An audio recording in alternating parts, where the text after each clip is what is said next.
Audio Jungle.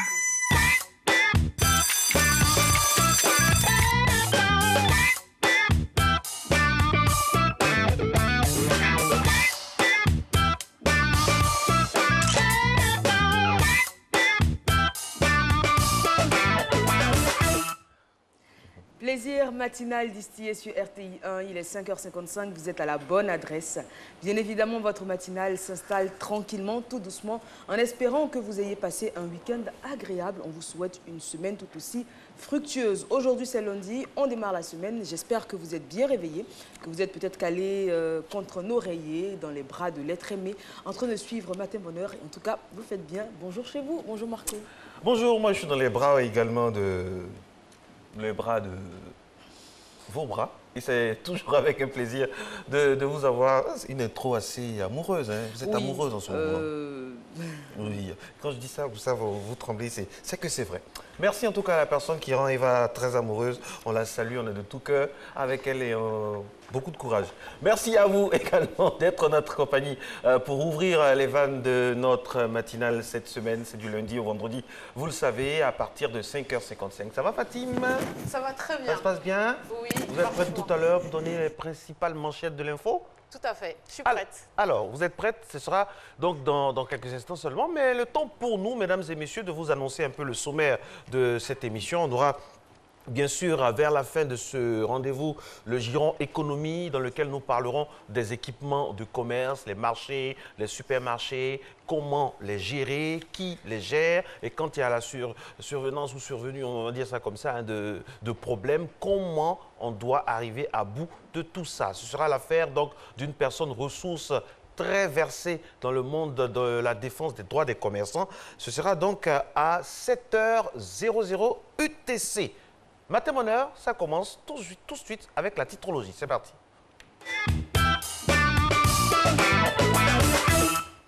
Bonjour Eva, rebonjour Marcelin et bonjour à vous. Je suis ravie de vous retrouver en ce lundi 27 novembre 2017. Tout de suite, les titres de la presse nationale et internationale. Et on va démarrer avec le journal gouvernemental Fraternité Matin, qui titre donc « Ouattara parle sans détour » au sujet de l'esclavage en Libye, du sommet UA-UE, du Zimbabwe et de la lutte contre le terrorisme. C'est dans le cadre d'une interview donnée à une chaîne internationale. Le journal de l'opposition, Notre Voix, affiche aussi une sur le même sujet où on soutient le flou sur sa candidature, nous dit donc le journal. Et on apprend aussi que Pascal Afine-Guessant tiendra une conférence de presse aujourd'hui même à 13h. On va passer maintenant à vos hebdomadaires. On va démarrer avec Jeune Afrique qui s'intéresse cette semaine à l'Algérie. Et oui, les enfants de Bouteflika, ils ont la vingtaine et n'ont connu à la tête de leur pays que l'actuel chef de l'État. Qu'en pense-t-il? Comment voit-il leur avenir?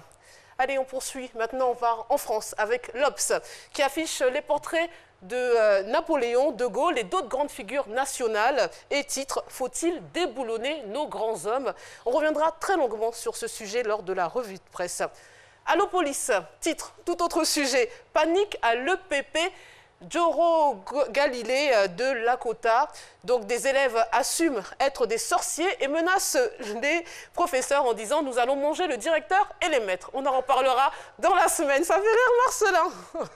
Allez, on finit avec le journal humoristique Beach, désolé pour la prononciation, qui revient donc sur l'affaire des migrants avec de l'humour. On voit donc des migrants prêts à se faire vendre et un Libyen qui propose de les acheter à 400 000 francs et un des migrants qui dit très désolé, et Dieu, j'ai payé 2 millions pour venir ici et on me vend à 400 000. Eh oui, le pauvre. Allez, on se retrouve pour le détail des articles aux alentours de, je ne sais pas trop, mais tout à l'heure. Attention, on va vous manger, hein, on va vous manger. Les sorciers. C'est toujours pas ça, hein, c'est toujours pas ça votre prononciation. Wish. Pardon.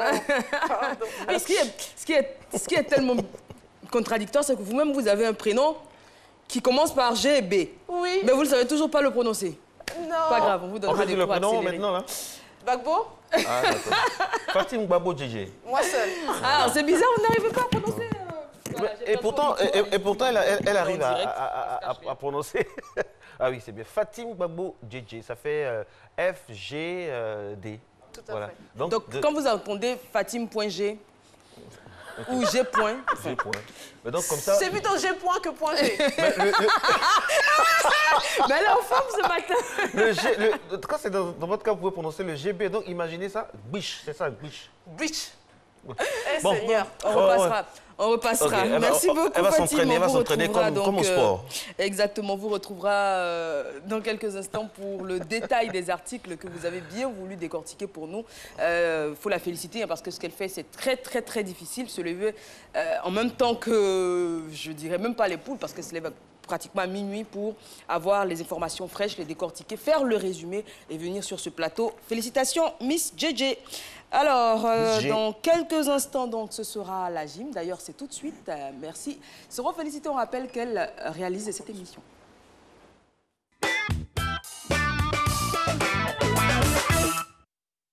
Bonjour à tous, bienvenue à cette session de gym. Nous sommes dans cette magnifique salle depuis la semaine dernière du Calao Marc Horry qui nous reçoit. Donc aujourd'hui, nous allons travailler nos abdominaux. Donc pour ça, vous avez besoin d'un tapis. Et puis on part directement pour les exercices. Allez, on plie les jambes, on s'allonge là. Et on part chercher les chevilles de part et d'autre. Top, c'est parti.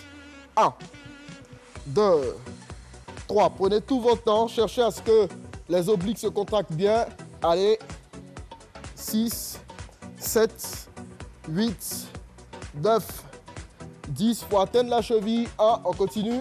2, 3, 4, 5, 6, 7, 8, 9, 10. Dernier 10. 1, 2, 3, 4, 5, 6, 7, 8, 9 et 10. Super. Prochain exercice, on met la main au temple et le coude et le genou se croisent. Allez là. 1, 2, on part. 3, 4, 5, 6, 7, 8, 9, 10. Encore. 1, 2, 3, 4, 5, 6, 7, 8, 9, 10, dernier 10. 1, 2, 3, 4, 5, 6, 7, 8, 9. Ok, super. Prochain exercice. On remet la nuque au sol. On plie bien les jambes, ok? Et on essaie d'aller toucher les genoux avec les mains. Là, 1. Et on repart, d'accord? 3, 2, 1. Top, c'est parti. 1, 2, 3, 4, 5. La nuque ne touche plus le sol. 7, 8, 9, 10. Encore. 1, 2, 3, 4, 5, 6, 7, 8, 9, 10. Dernier 10. 1, 2, 3, 4, 5, 6, 7. Courage. 8, 9. Ok, prochain exercice. On met les mains à plat au sol. On joint bien les deux jambes là et on touche les jambes à gauche et à droite. Et on balance les jambes de part et d'autre. 1, 2, allez. 3, 4, 5, 6, 7, 8, 9, 10. Encore. 1, 2, 3, 4, 5, 6, 7, faites rentrer le ventre, 8, serrez bien les abdos, 9, 10, dernier 10, 1, 2, allez, 3, courage, 4, 5, 6, 7, 8, 9, ok, super. Alors, on reste toujours dans cette position, les mains viennent le long du corps. Là, on va monter les jambes sur la poitrine et on repart toucher le sol avec la pointe des pieds. 3, 2, 1, top, c'est parti. 1, 2, 3, 4, 5. Lorsque vous montez les jambes, vous décollez un peu le bassin. 6, 7, 8, 9. Décollez un peu le bassin. 10, 1, 2, 3, 4, 5, 6, 7, 8, 9, 10. Dernier 10. 1, 2, 3, 4, 5, 6, 7, 8, 9 et 10. Super. Ok. Allez, on se lève. Alors, bravo à vous qui avez réussi à faire tous ces exercices avec nous. Moi, je vous donne rendez-vous demain pour une autre session de gym. Allez, portez-vous bien. Ciao. Ciao, ciao, coach Fabio. Merci d'être avec nous et de faire le mouvement comme la grue actuellement hein, pour bouger chaque matin. Il faut, parce que 30 minutes seulement de marche, seulement 30 minutes de marche, une fois par semaine, pendant 5 jours, ça améliore, mais vraiment en bonne quantité, en bonne capacité, votre cœur. Conseil d'un grand cardiologue de notre pays, docteur Savadogo, pour ne pas le nommer. 30 minutes de marche, ça fait du bien. Vous en faites souvent la marche, Eva? De moins en moins. Ah bon? Pourtant, je sais que vous êtes très sportive. Oui. Dans des situations données ou bien globalement sportive? Non, en général. En général, bien, hein? Oui, j'aime bien bouger. D'accord. Et quand vous bougez, vous faites quoi? La marche, accélérer, ou bien le footing? Non, la marche plutôt, la marche tranquille, pépère, footing donc, mais de moins en moins malheureusement. Pourquoi? C'est dû à quoi? C'est dur à quoi? C'est dur à un état de fatigue général. Il y a des gens qui disent, n'oubliez pas qu'on a français à Maté-Bonheur. Donc, Eva et moi, on se marre quand on entend des choses Exactement. ici. Non, c'est dû à quoi? Mais il y en a qui disent, c'est dur à quoi? C'est dur à quoi? Donc, franchement, on ne sait pas pourquoi. Mais ce qui vient est dû au fait que ça fait partie du conducteur. Ça, c'est le petit-déj. C'est parti. Mangeons. Soro Christelle, fidèle depuis Abobo, partage avec nous le pain et l'omelette, sans oublier le saucisson du jour avec une petite tasse de lait. Excellent appétit. J'ai l'impression que c'est au bureau, ça. Hein, on voit bien un bureau. Ouais. On ne mange pas sur son lieu de service, normalement. Vous êtes sûr? Vous pouvez dire ça les yeux dans les yeux? Je suis en train de manger moi-même, donc. Ok. Ah, nous, c'est notre bureau, hein, on peut se permettre. Alors, du pain avec de l'avocat, mesdames et messieurs. Deuxième petit-déj qui nous est envoyé par une personne du côté de la rivière Siad, Cissé. Oui, on salue tous les Cissé qui nous regardent ici et ailleurs. Cissé Kadi, Riviera Siad. Exactement. Et puis on va finir avec Kwasi Wilfried à la Riviera 3 qui nous offre ce matin du pain et du pâté. Ouh là là, pain pâté, ça me fait penser à Siri qui de Bobo Diouf. Et son fameux pain pâté. Bon appétit à vous. Aujourd'hui, on n'a pas eu d'attiqué, hein? Non. Pas eu d'attiqué. Franchement, c'est rare de ne pas avoir du bon vieux attiqué. Eva, aujourd'hui, on célèbre les Sévérins, Astrid et Sévérine. Exactement, Dans Sévérin. la famille Amani, je recherche Sévérine. Tanti Sévérine. Il y en a? Oui, il y en a une. Il y a une Tanti Sévérine à qui on va faire un coucou. Et Marco, il faut savoir, aujourd'hui, c'est une date importante pour l'histoire politique de la Côte d'Ivoire, car le président ivoirien, le père de la nation, Félix Houphouët-Boigny, a été élu un 27 novembre, c'était en 1960. Oui, il faut le noter. Président, fondateur de la Côte d'Ivoire moderne, on n'oubliera jamais assez. Et c'est avec beaucoup de fierté que toutes ces personnes qui vont affluer ici dans notre pays dans le cadre du sommet UE-UA vont découvrir que le pays de Félix Houphouët-Boigny tient toujours. La suite, Eva. La suite, ce sera tout simplement formidable avec, balade. Une balade, oui, à la forêt du Banco. La mythique forêt du Banco, beaucoup de choses y sont faites. Beaucoup de choses sont dites concernant... Bah oui, c'est une forêt qui est quand même réputée pour être mystique. Hein. Moi, j'en sais rien, j'y ai jamais été. Vous-même, Marco, vous y étiez pour un reportage. Vous avez pu apprécier des gens qui se baladaient avec des poulets. Donc, franchement, c'est pas... Mais c'est vrai, parce qu'on est allé faire un reportage et on arrive avec le caméraman, tout ça, et nous, on commence à filmer et on voit une dame en train de courir avec un poulet. Ne me filmez pas, ne me filmez pas. On dit, mais franchement... Et puis en plus, je sortais fraîchement de... Je me disais, c'est mon premier reportage, je dois mettre le paquet. Donc nous aussi, on l'a poursuivi avec... On l'a poursuivi avec la caméra, finalement. Il y a eu des négociations et on a enlevé les images. Alors là, ce sont les élèves du lycée Sainte-Marie de Cocody qui visitent le parc du Banco. National du Banco, superficie 3474 hectares. Situé en plein cœur d'Abidjan, en bordure de l'autoroute du Nord, le parc national du Banco est un exemple de forêt primaire avec des espèces de bois devenus rares, notamment l'acajou et la vaudirée. On y trouve de nombreux oiseaux et des singes. Cette forêt est nécessaire parce qu'elle est le poumon vert de la ville d'Abidjan et son réservoir hydraulique. Le parc national du Banco, par sa situation géographique en plein cœur d'Abidjan, est le poumon vert de la ville d'Abidjan, car il permet de récupérer environ 120 000 tonnes par an de CO2 produits des activités humaines de la ville d'Abidjan, et il donne 120 000 tonnes d'oxygène à la ville d'Abidjan. Ce parc accueille chaque jour, surtout les week-ends, des dizaines de personnes qui viennent le visiter et aussi passer du bon temps. C'est le cas de ces élèves du club environnement du lycée Sainte-Marie de Cocody. Accompagnées de leurs responsables, elles sont venues en savoir un peu plus sur cette forêt. Ici, nous avons environ 800 espèces.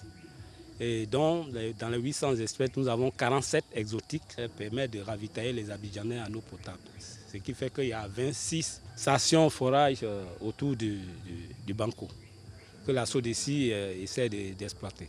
Après des échauffements et un bref entretien avec le directeur de cabinet du ministre de la Salubrité, de l'Environnement et du Développement durable venu les encourager, voilà les élèves en route pour 3,5 km de marche à travers la forêt.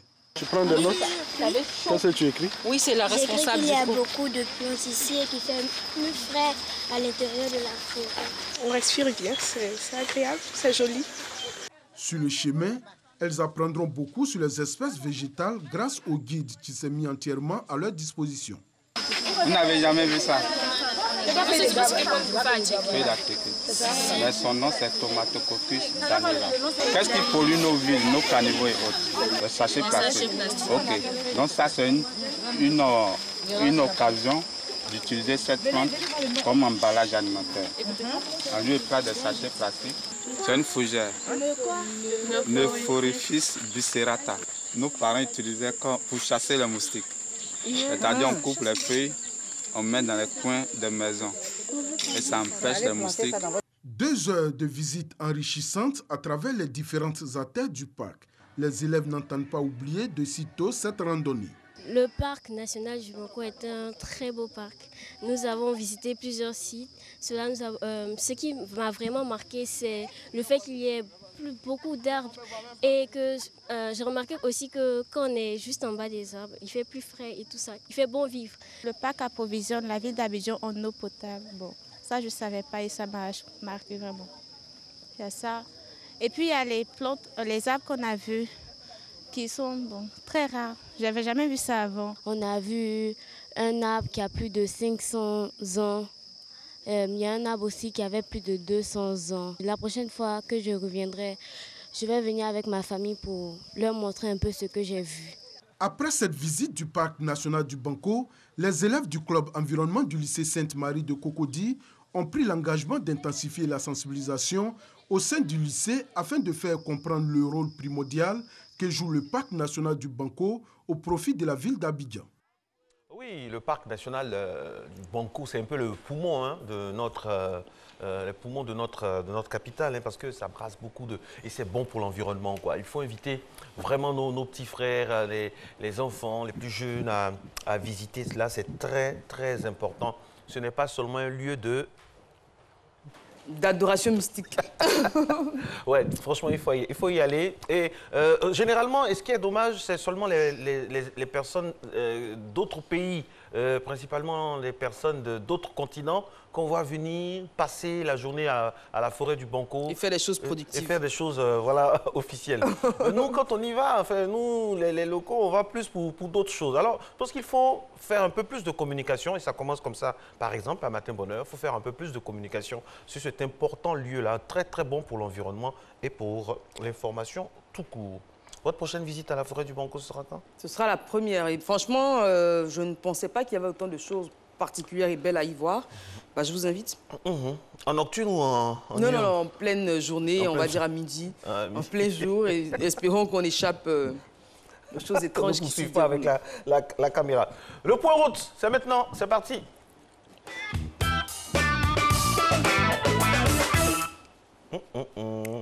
Première étape. First step, ce sera 2 plateaux, boulevard Latry. Voilà, les gens se réveillent tranquillement, tout doucement. On rappelle qu'aujourd'hui démarre le sommet UA, c'est bien aujourd'hui? C'est aujourd'hui? Non, c'est mercredi, je crois. C'est mercredi. Bon, je ne vais pas dire de bêtises. En tout cas, aujourd'hui, circulation tranquille. En tout cas, pour le moment, pour le moment. Mais prenez vos dispositions parce que la physionomie de la circulation va beaucoup changer dans quelques jours. Ne dites pas qu'on n'a pas prévenu, hein, parce que, voilà, ce sera bouché partout. En tout cas, suivez-nous, vous aurez toutes les informations concernant les moments de go slow, les moments aussi où ce sera fluide. La fluidité, est-ce que c'est le cas du boulevard Lagunaire? En tout cas, oui, pour le moment, avec des voitures d'une sérénité déconcertante qui empruntent l'asphalte. La suite. Abidjan est beau quand même, quoi qu'on dise. Alors, troisième point, où est-ce qu'on s'arrête? Féliciter, ce sera à Koumassi. Ah non, c'est toujours au plateau, cette fois sur le pont de Gaulle. C'est bien ça, voilà, un bus qui passe, des taxis, tranquillement. La belle lagune est brillée des deux côtés de ce magnifique pont. L'échangeur de Makori nous appelle également ce matin pour le point route. Voici ce que ça donne. Est-ce que l'échangeur, est-ce qu'on a l'échangeur? Voilà, il n'y a pas deux personnes qui marchent comme toujours là? Non, ça va. Non. C'est bon, c'est bon.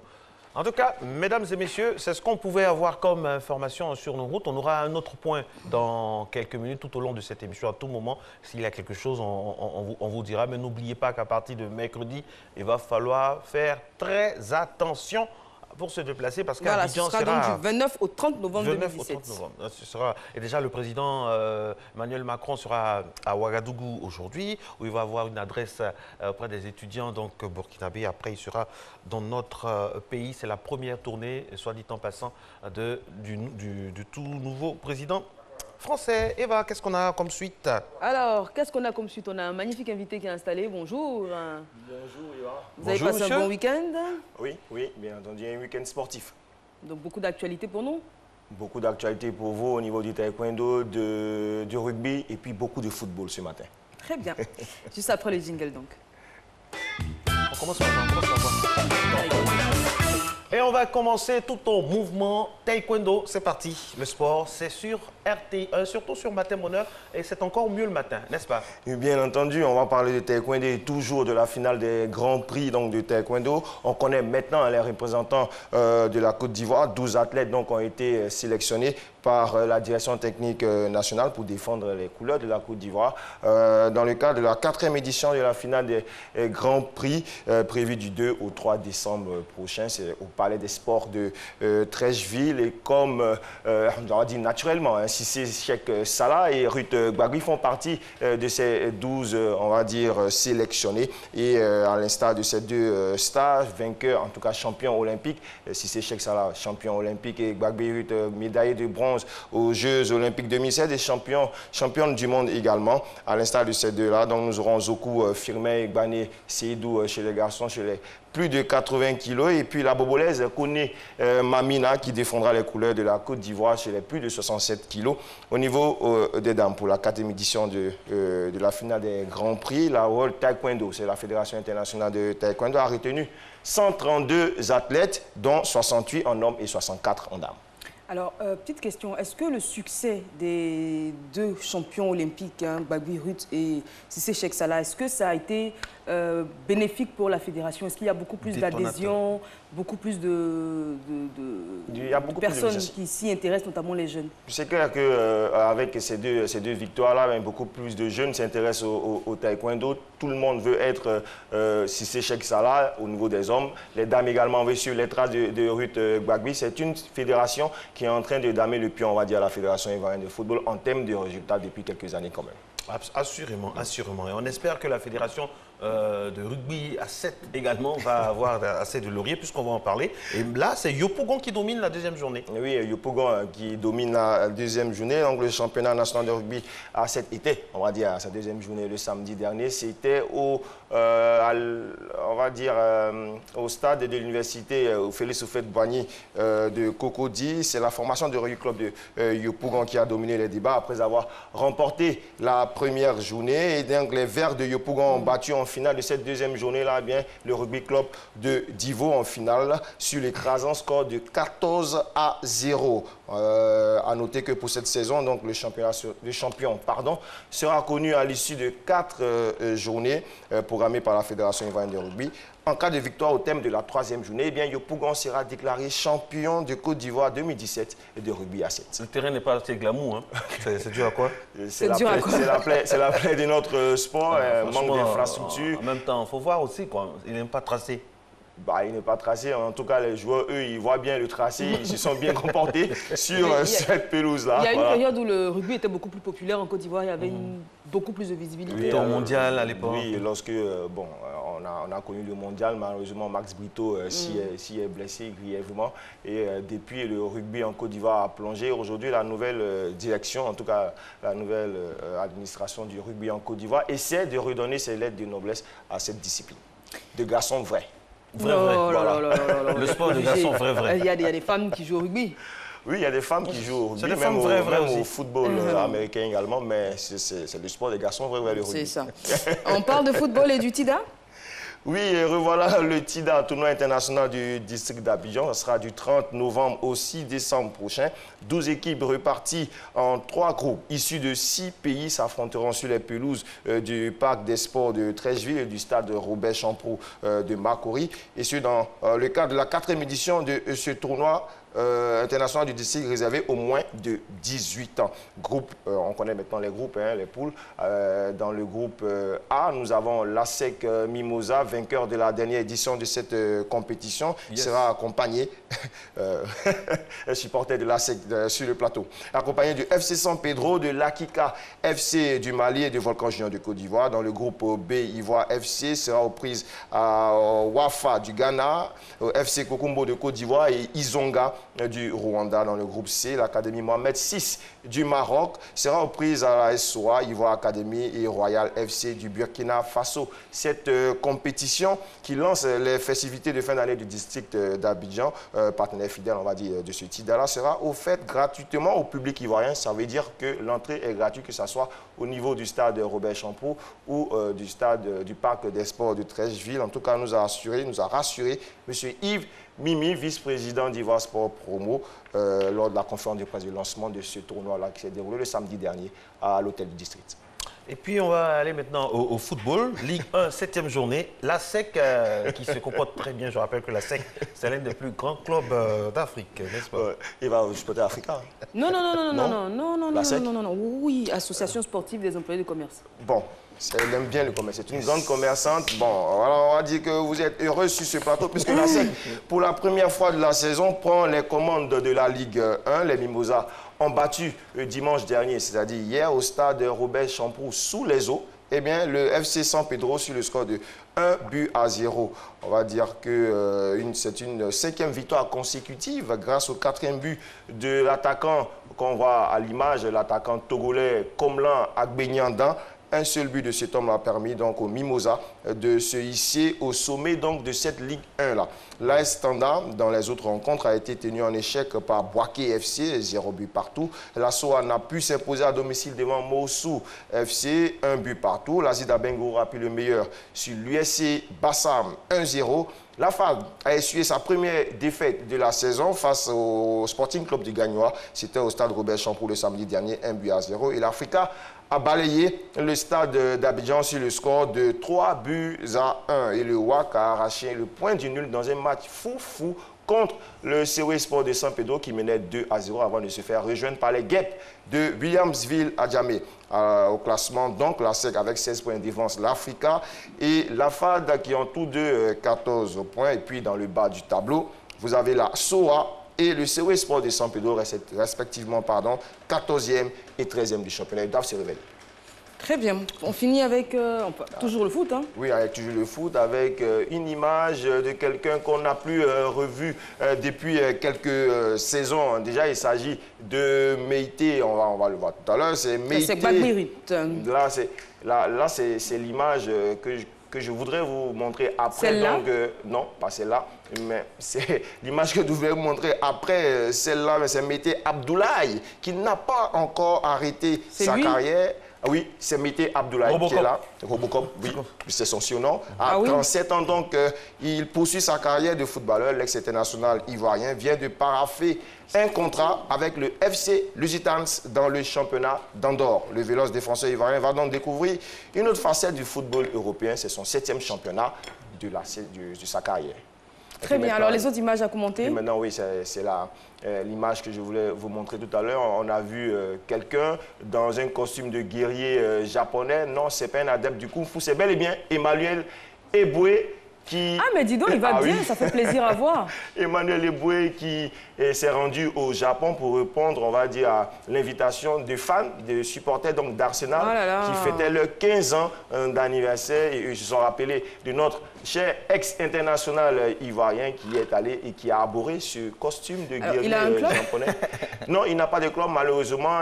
Il devait signer en Chypre du Nord. Malheureusement, ce transfert a été avorté pour une anomalie sanguine qu'il est en train de traiter. Attention, il n'a pas le VIH-Sida, il a une anomalie dans le sang, a indiqué donc, son médecin personnel. Donc, il se traite pour pouvoir revenir plus fort sur les terrains. C'est arrivé maintenant ou bien c'était décélable il y a quelques années? Parce que c'est bizarre de voir des joueurs qui vont dans des clubs, ils passent, le check-up est bien, mais arrivé dans d'autres clubs, je ne sais pas si c'est le contrôle qui change. Non, il devient plus rigoureux. Le contrôle devient certainement plus rigoureux, mais également, vous avez à chaque...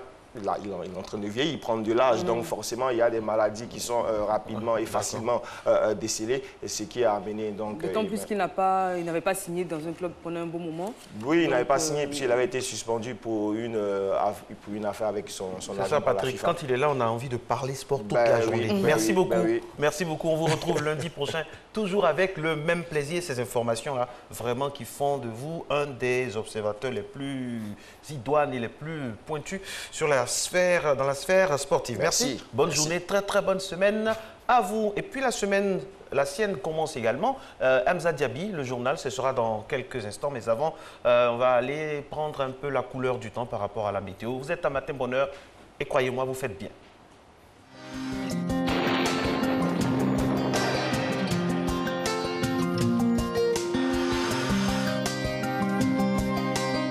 MTN, everywhere you go.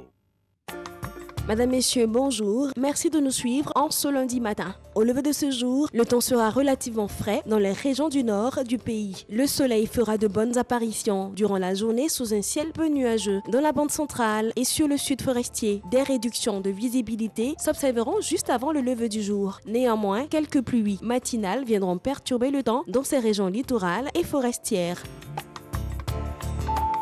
Les températures de notre matinée, 25 degrés pour Abidjan et Adiaké, 24 degrés à Bandoukou, Bouaké, Daloa, Dimbokro, Gagnoa, Korogoéman, 22 degrés à Odiéné, 26 pour San Pedro, 25 degrés à Sassandra et à Tabou et 26 pour Yamoussoukro.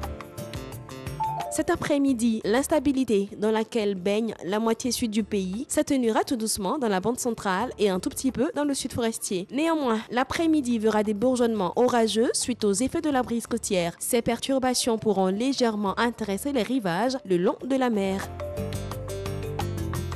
Les températures de l'après-midi, notant 32 degrés pour deux villes, Abidjan et Adiaké. La région du Gontougo affichera 33 degrés, 34 pour Bouaké, 32 degrés à Daloa, 34 à Dimbokro, 32 pour le Go, 34 à Korogo, 32 degrés à Man, 34 à Odiéné, 32 degrés pour San Pedro et Sassandra, la minimale de 30 relevée à Tabou et 33 pour la ville de Yamoussoukro. L'essentiel du temps de ce lundi est fait. Bon début de semaine à tous et à chacun.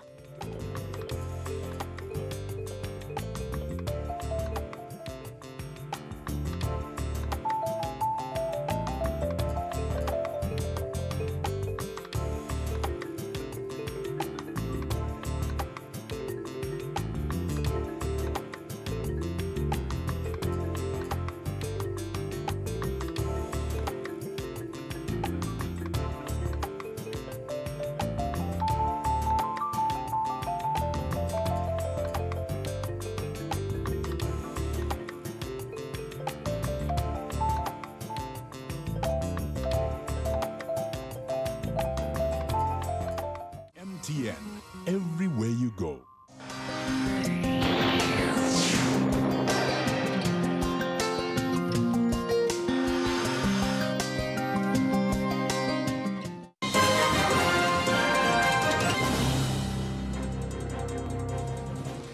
Bonjour mesdames et messieurs, bienvenue dans ce 6h30. Le roi du Maroc, Mohamed VI, est arrivé à Abidjan hier dimanche, donc à 16h30. C'est dans le cadre d'une visite d'amitié et de travail. Le souverain chérifien a été accueilli à sa descente d'avion par le président de la République, Alassane Ouattara, avec la première dame, Dominique Ouattara, en présence du vice-président de la République, Daniel Kablan-Duncan, le premier ministre Amadou Gon Coulibaly et bien sûr quelques membres du gouvernement. Cette visite qui prend fin le 30 novembre prochain est la deuxième en cette année 2017, une preuve de la solidité des relations entre le Maroc et la Côte d'Ivoire. Jérôme Kofi Abola. Le roi du Maroc à nouveau en Côte d'Ivoire pour une visite d'amitié et de travail. Il est exactement 16h30 ce dimanche quand l'avion royal le transportant s'immobilise sur le tarmac de l'aéroport Félix Houphouët-Boigny de Port-Bouët. Accueil à sa descente d'avion par le président de la République, Alassane Ouattara, avec la première dame Dominique Ouattara, ainsi que le vice-président, le premier ministre et des membres du gouvernement. Honneur militaire, courte pause au salon d'honneur du pavillon présidentiel. Tels sont les temps forts ayant marqué l'arrivée du souverain chérifien à l'aéroport Félix Houphouët-Boigny dans la capitale économique de la Côte d'Ivoire. Cette visite, qui prend fin le 30 novembre prochain, constitue la deuxième au cours de cette année 2017, sans compter les nombreuses autres des années précédentes. Une preuve de l'excellence des relations entre le Royaume du Maroc et la Côte d'Ivoire. Si le roi marocain Mohamed VI saisit l'occasion de cette visite pour être présent au 5e sommet Union africaine-Union européenne prévu les 29 et 30 novembre 2017 à Abidjan, il sera le premier chef d'État et de gouvernement à fouler le sol ivoirien pour prendre part à cette rencontre. Le président de la République, Alassane Ouattara, a accordé récemment une interview à la chaîne de télévision France 24. Le président s'est prononcé sur plusieurs sujets d'actualité, notamment la question des migrants vendus comme esclaves en Libye, un sujet qui sera certainement abordé au cours du prochain sommet Union africaine-Union européenne qui s'ouvre donc ce 29 novembre ici même à Abidjan. Je vous propose d'écouter un extrait de l'intervention du chef de l'État. C'est une ignominie, c'est un fait, je crois, dont les auteurs doivent être traduits devant la Cour pénale internationale. C'est un crime contre l'humanité. C'est inqualifiable. Je trouve cela tellement dégoûtant et tellement choquant que je considère que l'Union africaine a bien réagi, le président de l'Union africaine. Et nous n'avons pas attendu d'ailleurs ces événements. Depuis 2015, nous avons rapatrié près de 1000 personnes et nous sommes en train de faire venir à peu près 400 ou 500 autres. Et nous sommes dans ce processus parce que nous avions des informations que les Africains étaient maltraités dans ce pays. Mais il ne faut pas que ce soit le seul sujet non plus. Nous avons toute la question de la coopération entre l'Afrique et l'Europe, entre l'Union africaine et l'Union européenne. Ça, c'est quand même au centre des préoccupations. Le thème de notre rencontre, c'est investir dans la jeunesse pour un avenir durable. Donc, il est clair que la migration, ces faits d'esclavage seront donc au centre des discussions. Abidjan accueille donc le 5e sommet Union africaine-Union européenne les 29 et 30 novembre ici à Abidjan, en Côte d'Ivoire. C'est la première fois qu'un pays de l'Afrique subsaharienne est désigné comme hôte de ces assises. Dans cet élément, notre reporter Mahama Traoré revient ici sur l'historique de ce sommet dont la première édition a eu lieu en l'an 2000. C'était au Caire, en Égypte. Au départ, c'était le sommet Afrique-Union européenne. 17 ans après, l'appellation a changé pour devenir Sommet Union africaine-Union européenne. Toutefois, l'objectif est demeuré le même, à savoir renforcer les échanges et les relations entre l'Afrique et l'Europe. Cette nécessité sera au cœur du premier sommet tenu début avril de l'an 2000 au Caire, en Égypte. Lors de cette rencontre, dirigeants africains et européens s'engagent à donner une nouvelle dimension à leur partenariat, à l'entame du nouveau millénaire marqué par la mondialisation rapide. Conformément au principe d'alternance adopté par les deux parties, Lisbonne, la capitale portugaise, va abriter le deuxième sommet en décembre 2007. Sommet qui voit l'adoption d'une stratégie conjointe Union africaine-Union européenne. Objectif, ouvrir une nouvelle ère de coopération d'égal à égal entre les États membres des deux organisations. 3 ans plus tard, en 2010, Tripoli, la capitale de la Libye, est l'hôte de la rencontre. Dirigeants africains et européens optent alors pour une démarche inclusive, c'est-à-dire impliquer toutes les couches de la société pour la bonne marche du partenariat. La dernière édition du sommet remonte à décembre 2014. Elle s'est tenue à Bruxelles en Belgique sous le thème « Investir dans les personnes pour la prospérité et pour la paix ». Après Bruxelles, Abidjan, la capitale économique ivoirienne, est choisie pour abriter le 5e sommet, une première en Afrique subsaharienne. Sont attendus sur les bords de la lagune ébriée plus de 5000 participants, dont 83 chefs d'État et de gouvernement. Tous mobilisés pour relever les défis liés à l'épanouissement des jeunes générations sur les 2 continents à travers le thème « Investir dans la jeunesse pour un avenir durable ». Souvenez-vous, du 6 au 17 novembre dernier, s'est tenue à Bonn en Allemagne la 23e conférence des partis COP23. Plus de 190 pays, dont la Côte d'Ivoire, ont participé à la rencontre sur le climat. La délégation conduite par la ministre Anne-Désirée Ouloto, ministre de la Salubrité, de l'Environnement et du Développement durable, au terme de cette rencontre de haut niveau, a fait le point de la participation ivoirienne au stand de la Côte d'Ivoire à Bonn. On en parle avec Grace Kando.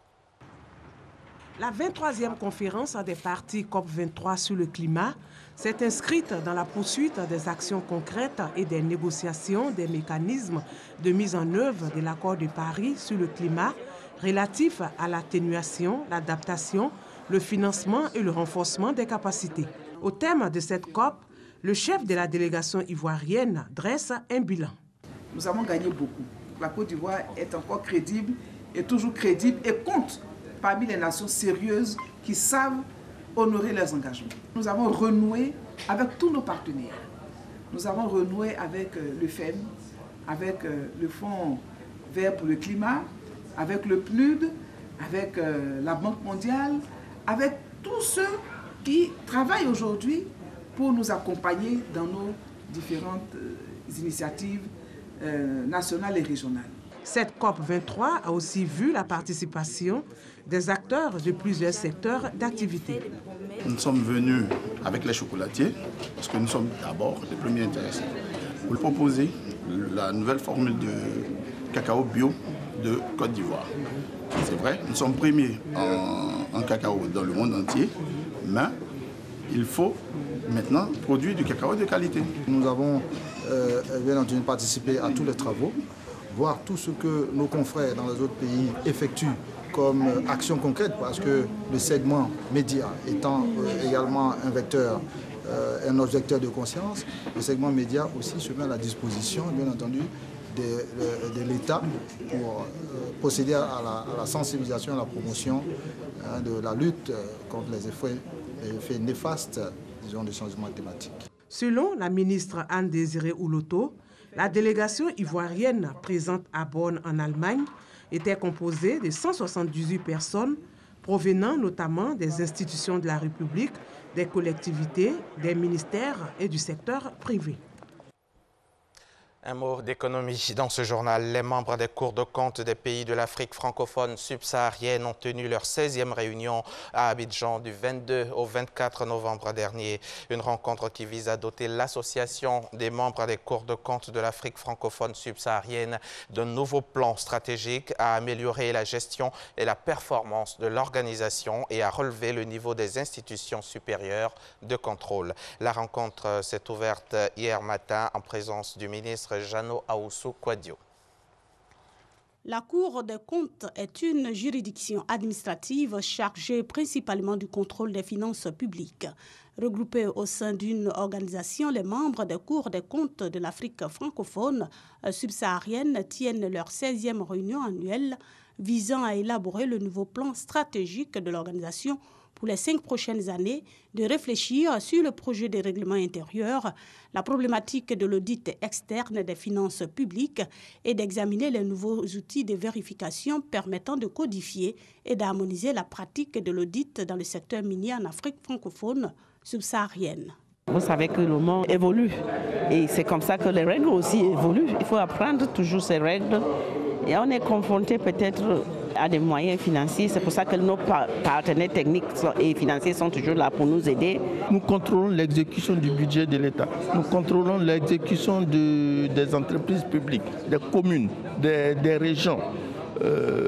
partout où il y a de l'argent public, la Cour des comptes est le contrôleur indépendant. Nous sommes garants en dernier ressort de la bonne gestion des impôts que vous payez. Le Conseil régional de la formation des institutions supérieures de contrôle des finances publiques d'Afrique francophone subsaharienne, en abrégé CREFIAF, avec pour organe exécutif le Comité régional du renforcement institutionnel, CRRI, est une association internationale créée en 1997 au Cameroun en vue d'assurer le renforcement des capacités des institutions supérieures de contrôle des finances publiques de l'Afrique francophone subsaharienne. Ses objectifs principaux, entre autres, promouvoir la lutte contre la pauvreté et la corruption, ainsi que la coopération entre les institutions supérieures de contrôle des finances publiques. La famille des militaires parachutistes s'agrandit. 50 soldats viennent d'obtenir leur brevet. Ils sont aptes à intégrer ce corps d'élite. Brevet donc obtenu à l'issue d'un stage régional de près de 3 semaines tenu du 6 au 24 novembre dernier en Côte d'Ivoire, dans la localité d'Assini, au sud-est du pays. C'était avec l'appui technique et logistique de l'armée française. Formation à laquelle ont pris part 28 autres soldats de plusieurs États de la CEDEAO qui ont eux aussi obtenu leur brevet de chef de troupe aéroportée. Suivons là les temps forts de cet exercice de saut en parachute avec notre reporter Konaté Moussa. Base aérienne d'Abidjan, échange entre militaires. Ensuite, c'est la prise d'équipement de façon individuelle. Les sacs accrochés sont vérifiés par des instructeurs. Et enfin, tous embarquent à bord de cet avion pour un exercice de saut en parachute. Théâtre des essais, cet espace dans la localité d'Assini, au sud-est de la Côte d'Ivoire. À 400 mètres du sol, des militaires sont projetés.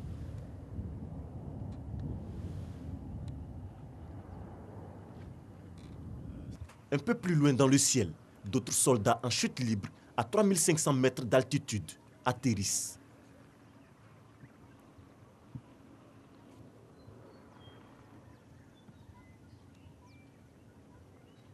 Geste répété une dizaine de fois pendant près de 3 semaines. L'action s'inscrit dans le cadre d'un stage régional avec l'appui technique et logistique de l'armée française. Des soldats visiblement heureux d'avoir côtoyé le ciel et prêts à intégrer la famille des parachutistes. C'était bon là-haut? Ouais, c'était très bon. Bon, sauf que le choc n'a pas été facile. Ah bon? Ouais, mais c'est propre. L'utilisation des parachutistes nous permet même des fois de faire l'économie des moyens. Parce qu'aujourd'hui, si vous avez une crise à un endroit X, je veux dire, vous aurez peut-être à prendre des véhicules, des armes et un temps aussi qu'il faut parcourir pour pouvoir vous projeter sur cette zone. Or, avec le parachutiste, ils sont donc équipés, ils embarquent dans l'avion et vous les parachutez. Donc, ils sont tous largués, peut-être même, je dirais même au plus près même de la zone de contact. Pour pouvoir obtenir le brevet de parachutiste, il y a d'autres pays, c'est 4 sauts, il y a certains pays où c'est 5 sauts, mais en Côte d'Ivoire, il faut faire 6 sauts pour être breveté. Ils sont au nombre de 78, désormais aptes à rejoindre le rang de ce corps d'élite, dont 50 nationaux pour le brevet de militaire parachutiste et 28 issus de plusieurs pays de la CEDEAO pour le brevet de chef de troupe aéroportée. Ils reçoivent leurs insignes et des conseils. Messieurs, vous venez de finir une formation qui fait de vous des militaires de troupes aéroportées confirmés, élite des armées. Au moment où vous allez rejoindre vos unités et corps respectifs, je vous exhorte à mettre en pratique, à travers un entraînement constant, les connaissances et techniques assimilées pendant ces stages, mais surtout à faire montre des valeurs de noblesse, de détermination et d'engagement qui devront désormais être les vôtres. Soyez des flambeaux permanents des troupes aéroportées, partout où la mission vous conduira, et faites la fierté de vos armées respectives en faisant preuve d'ingéniosité et en proposant des solutions innovantes. Le militaire parachutiste est entraîné et formé à des aptitudes particulières. Il est appelé à intervenir sur un théâtre d'opération par voie aérienne pour répondre à un besoin d'urgence. Ce stage international est donc un signe de la montée en puissance de l'armée ivoirienne. Un mot d'actualité internationale pour fermer ce journal. Direction le Sénégal pour commencer. Khalifa Sall n'a plus d'immunité parlementaire. Les députés l'ont voté à une large majorité tard samedi soir lors d'une séance plénière extrêmement tendue. 125 voix pour, 23 contre. Le député maire de Dakar, en prison depuis 8 mois, est soupçonné de détournement de deniers publics. La levée de son immunité ouvre donc la voie à un procès. Et puis pour terminer, les manifestations prévues par l'opposition et la majorité cette semaine à Kinshasa sont interdites par les autorités. Le gouvernement provincial de la capitale estime que, vu le contexte actuel, il y a des risques de confrontation sur le terrain et de troubles à l'ordre public. La majorité voulait soutenir le calendrier électoral qui prévoit des élections dans 13 mois. L'opposition voulait marcher contre ce calendrier. Nous reviendrons sur ce feuilleton à plusieurs épisodes dans nos prochains journaux. Merci de nous avoir suivis et bonne suite des programmes en compagnie d'Eva et Marcelin. Merci Hamza Diaby. Quel bonheur de vous retrouver après notre absence du week-end. Je ne suis pas sûre que vous étiez absent. Vous étiez là, vous? J'étais là. Voilà. Toujours je serai là encore après vous. Toujours fidèle au Sport Post. Merci beaucoup. Merci beaucoup. Il est temps à présent de retrouver celle qui a fait une sélection très pointue des journaux et des articles les plus intéressants du jour pour nous. Dans la revue de presse, c'est Fatim Didi. Timfa du 9 est avec nous. Cette semaine, les hebdomadaires s'attaquent aux mythes politiques. Et oui, sale temps pour les grands hommes d'ici. Et d'ailleurs, on essaye de déboulonner leur statut d'icône. Dans l'éléphant déjeuner, le docteur Kouakou compare la vision de Félix Houphouët-Boigny et de docteur Kwame Nkrumah sur le panafricanisme. Et le moins que l'on puisse dire, c'est que ce n'est pas du tout à l'avantage du père de la nation. Les deux hommes se sont rencontrés en 1957 lors de la visite du premier ministre ghanéen, docteur Kwame Nkrumah, au président ivoirien Félix Houphouët-Boigny. Il lui a fait part de son projet des États-Unis d'Afrique, convaincu que c'est ensemble que les pays africains pourront se libérer. Eh bien, Nkrumah a finalement une vision, on va dire, continentale des problématiques africaines, tandis que Houphouët-Boigny est plus régionaliste. Et à travers ces deux hommes, ce sont deux idéologies qui s'affrontent. Celle de Monrovia, dit des modérés avec le Togo, le Bénin et la Côte d'Ivoire face au camp de Casablanca, les révolutionnaires avec le Ghana, l'Égypte et le Maroc. Et finalement, ce sont les modérés qui vont l'emporter, notamment grâce à la politique menée par Félix Houphouët-Boigny, car selon l'auteur, les regroupements régionaux, une fois constitués, deviennent un frein à la réalisation d'un projet unitaire. Un article passionnant que je vous conseille vivement. En France aussi, on s'attaque aux grands hommes, dans l'Obs notamment, qui nous dit que finalement, peut-on ériger en héros des personnages qui ont commis des actes qualifiés de nos jours de criminels? Alors l'histoire commence aux États-Unis lors des affrontements de Charlottesville cet été autour de la statue du général Lee, un sudiste de la guerre de sécession. Puis le débat va s'exporter en France où plusieurs personnes vont s'indigner du fait que l'on puisse baptiser des lycées du nom d'un homme qui a rétabli l'esclavage, à savoir Napoléon. Et le scandale continue avec le peintre Gauguin, ces jeunes Afriques qui le dénoncent avec un titre cinglant, la pédophilie est moins grave sous nos tropiques.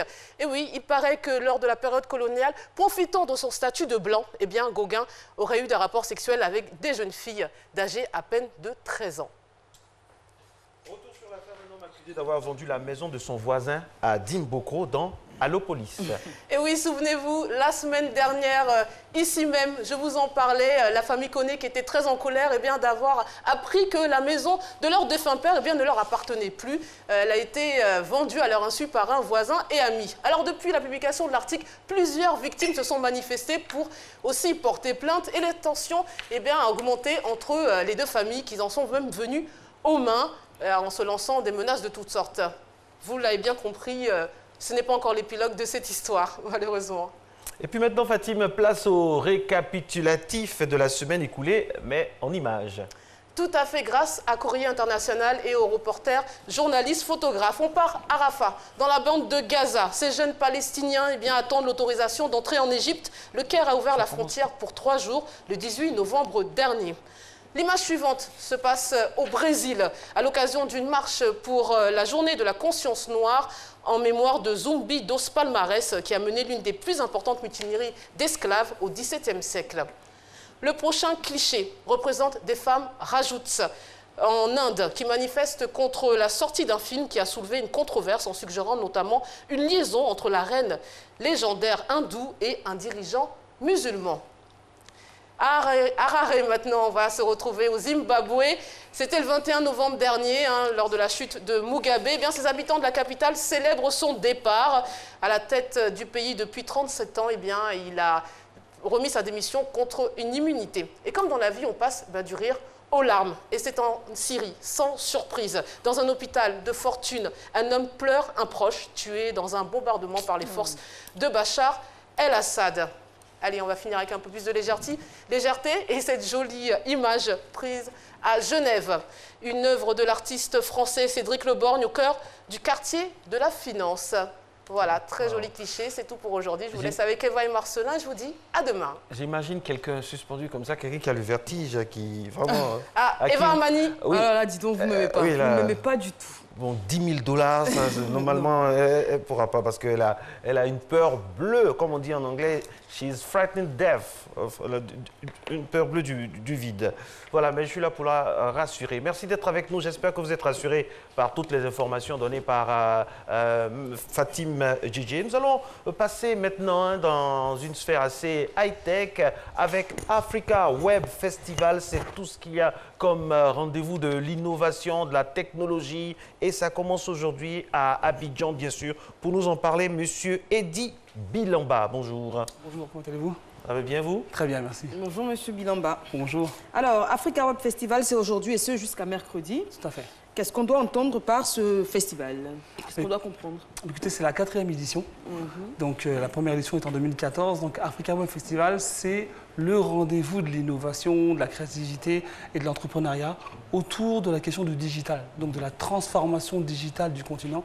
Donc, cette fameuse 4e révolution tant attendue du continent. Donc, c'est un événement qui dure 3 jours, durant lequel il y a vraiment la possibilité de se former, de s'informer, de rencontrer des innovateurs. Et on a la chance d'avoir pas mal d'invités internationaux. On a pas mal de délégations et surtout une jeunesse très innovante qui vient présenter des solutions.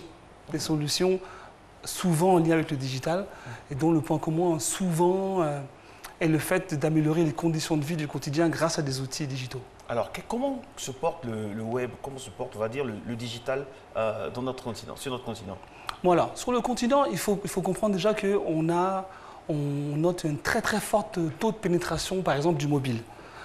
Alors, il reste toujours des problématiques de fracture, c'est-à-dire qu'on parle de fracture, c'est d'accès à l'Internet, c'est pas égalitaire partout, dans toutes les régions, c'est pas égalitaire entre hommes et femmes, mais le taux de pénétration du mobile, par exemple, est le plus important au monde. Ça veut dire que sur notre continent, on a des taux de pénétration à 2 chiffres en termes de mobile.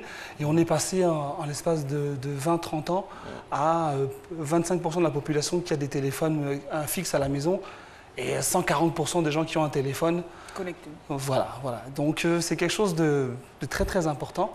Et l'objectif vraiment, c'est de faire en sorte qu'on ne passe pas à côté. Il ne faut pas non plus penser que c'est une baguette magique. Mais le but, c'est de ne pas passer à côté et de faire en sorte que tout l'écosystème, c'est-à-dire les gens qui créent les solutions, les gens qui donnent accès à l'Internet, les gens qui font la régulation, les gens qui informent, etc., puissent vraiment avoir différentes plateformes pour travailler ensemble et faire en sorte que réellement, cette numérique puisse servir à tout le monde. Exactement.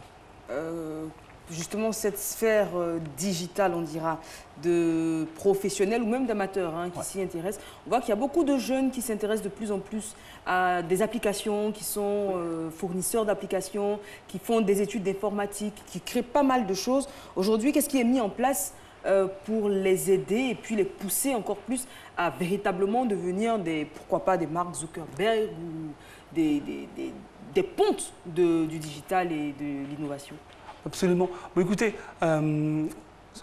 sur le continent africain de manière générale et en Côte d'Ivoire en particulier, il y a pas mal de structures. Il y a déjà ce qu'on appelle les incubateurs. Les incubateurs, en fait, c'est des espaces qui permettent en fait, aux entrepreneurs d'être encadrés. Incubateurs, accélérateurs. Il y a un incubateur du district d'Abidjan. Il y a des espaces de coworking, c'est-à-dire des espaces qui permettent aux startups, aux jeunes pousses, de pouvoir avoir accès à un environnement de travail. Parce que souvent, ça aussi, c'est une difficulté. On peut avoir une bonne idée, mais après, voilà, dans des environnements de travail. Chez nous, Africa Web Festival, on va créer Accès à l'Afrique, qui est un accélérateur Donc en fait, c'est un environnement qui permet justement aux startups d'être mis en contact avec des professionnels, avec des mentors, avoir un encadrement financier, marketing, communication pour booster tout ça. Donc il y a ces choses-là qui sont faites. Il y a des programmes, déjà de base comme un ordinateur, un citoyen de Landsut qui permet en fait de permettre au maximum de personnes d'être équipées. Il y a beaucoup de programmes de sensibilisation qui font que l'important, par exemple, un événement comme Africa Festival, pour une touche un peu sympathique, on a une compétition pour les enfants qui s'appelle Champidétique. Et pour vous dire, le tenant du titre, c'est le lycée Pierre-Charles III d'Abobo. Voilà, tenant du titre. Donc ils remettent leur titre le mercredi à 11h à Africa Festival. L'objectif, c'est quoi? C'est permettre aux plus jeunes de s'approprier. Ça veut dire qu'ils entendent Zuckerberg, ils attendent des noms comme ça. Il faut que l'année prochaine, il faut que ces petits se l'approprient en se disant, OK, dans 10, 15, 20 ans, ce sera un Kwaku, ce sera un Koné, ce sera un Bilamba, ce sera un Mani. Exactement, donc c'est ça le but. C'est vraiment ça le but. Et dans nos pays, puisque c'est Africa Web Festival, il y a des pays en Afrique qui vraiment s'inscrivent en tête de gondole, hein, de la banalisation, on va dire, du digital. Le Rwanda, par exemple, est un pays super connecté, qui vraiment est un exemple en ce domaine. Oui, c'est vrai, c'est vrai. Le Rwanda fait partie vraiment des pays. Ils ont reçu dernièrement un événement Transform Africa. Il y avait une délégation ivoirienne d'ailleurs. Ils ont un incubateur très connu qui s'appelle Kelab, Kigali Lab, qui est très très connu. L'Afrique de l'Ouest est très en avance, notamment le Kenya. C'est de là-bas qu'a été popularisé le mobile money avec M-Pesa. M-Pesa qui signifie argent en Swahili et M mobile. Par exemple, ça c'est quelque chose qui n'existe pas ailleurs. C'est-à-dire le mobile money. Ailleurs, on peut aller sur son site internet, sur son compte en banque avec son mobile, mais la notion du mobile money est née directement ici. Et on est très content, par exemple, au festival, vous verrez des innovateurs comme le jeune Mamadou Doumbia qui a créé une tontine en ligne. Donc ça veut dire que les tontines que font nos mamans depuis tant d'années, ça a été digitalisé. Et maintenant, c'est des services qu'on peut faire maintenant avec nos mobiles, etc. C'est extraordinaire. En tout cas, c'est passionnant. Alors, de nombreux pays donc, sont invités à Africa Web Festival, notamment des pays d'Afrique de l'Est, comme vous venez de citer. Kenya. Mais alors, il y a pas mal de pays de la sous-région notamment, donc Burkina, Mali, Sénégal. On a des délégations aussi occidentales, donc Belgique, France, Canada. Alors une jeunesse ivoirienne foisonnante qu'il faut absolument venir découvrir. Des entrepreneurs de qualité et qui, je l'espère, feront partie des gens qu'on listera très bientôt. Quel est le discours que vous tenez aux gouvernants? Qu'est-ce que vous voulez pour être encore un peu plus libre, plus actif, plus efficient, plus efficace, on va dire, dans 10 ans, 15 ans? La jeunesse africaine veut quoi à travers le web? Qu'est-ce que vous allez exprimer donc à ceux qui vont venir? Alors, la jeunesse africaine veut des opportunités. Et ces opportunités, elles passent par exemple par le financement de l'entrepreneuriat. Faire en sorte qu'il y ait un encadrement, qu'il y ait des facilités pour que tous ces jeunes-là, déjà, il faut qu'il y ait une sensibilisation le plus tôt possible pour qu'ils s'approprient le digital. Ensuite, que les jeunes entrepreneurs soient encouragés, que ce soit en termes d'incubation, que ce soit en termes d'aide à l'exportation, que ce soit en termes de mobilité internationale. Durant le festival, on va présenter un programme qui s'appelle le parcours numérique francophone, qui va permettre en fait aux jeunes entrepreneurs de pouvoir participer à d'autres festivals du numérique internationaux, en Belgique, en France, ailleurs, etc., pour pouvoir rencontrer leurs pairs, PARS, rencontrer des mentors, rencontrer du financement. Durant le festival, il y aura une bourse au projet, durant lesquelles les entrepreneurs vont rencontrer des financeurs, des banques. Il y aura aussi une session de speed jobbing pour que les talents puissent rencontrer des entreprises. Donc c'est ça, c'est créer des opportunités et faire en sorte qu'il y ait un rapprochement, vraiment une connexion plus importante entre justement cette jeunesse qui est sur le terrain et nos structures dirigeantes. D'ailleurs, M. Bruno Koné était au Black Market pour rencontrer nos jeunes qui réparent nos téléphones avec des bouts de chandelle, clairement. On était parti à Babylab, qui est un Fab Lab, donc un espace créatif, etc. Très bien. Merci beaucoup. Merci de votre visite sur ce plateau. On rappelle qu'Africa Web Festival, ça démarre aujourd'hui même. Tout à fait. Et vous pourrez donc y faire un tour jusqu'au mercredi. Donc aujourd'hui, demain et mercredi, l'entrée est C'est une entrée libre et on invite tous les gens à se présenter. Donc la cérémonie d'ouverture est ce matin à 10 h et toute l'information sur le www.africawebfestival.com. Merci. Merci beaucoup, monsieur. Excellente journée à vous.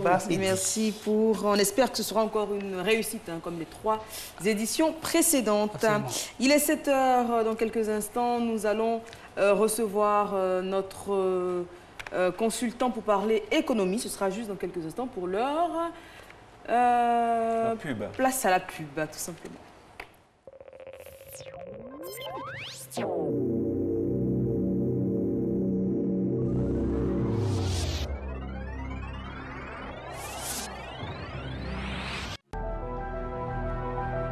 Les 29 et 30 novembre 2017, les chefs d'État et de gouvernement d'Afrique et d'Europe se retrouvent à Abidjan pour le 5e sommet Union africaine-Union européenne.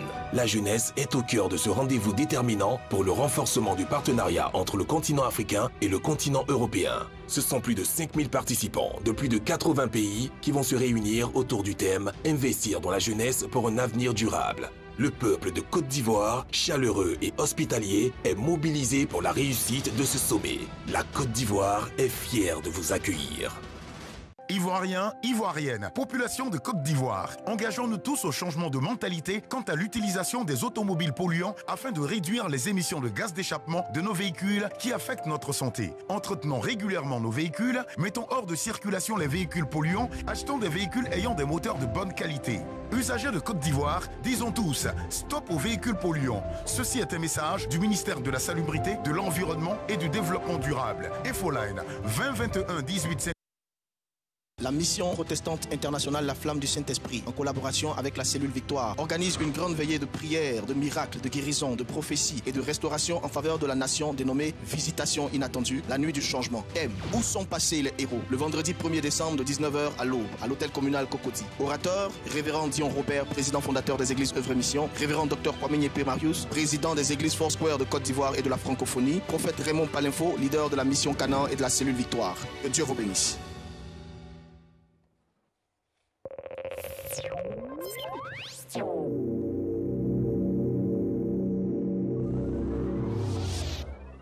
– 7h02 partout en Côte d'Ivoire. Mesdames et messieurs, merci d'être en notre compagnie. Si c'est seulement maintenant que vous venez de nous prendre en marche ce matin ou bien en plein après-midi, en tout cas, on est très heureux de vous donner le là concernant le début de cette semaine à Matin Bonheur. L'invité, le premier de cette semaine, est un invité très précieux pour le Conseil fédéral des commerçants de Côte d'Ivoire depuis 2008.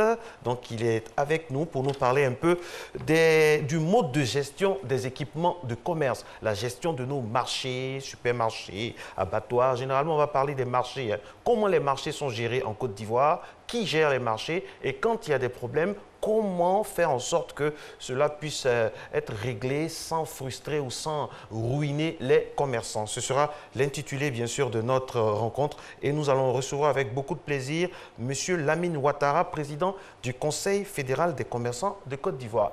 Jingle, élément récapitulatif, on se retrouve pour la dernière ligne droite de cette émission.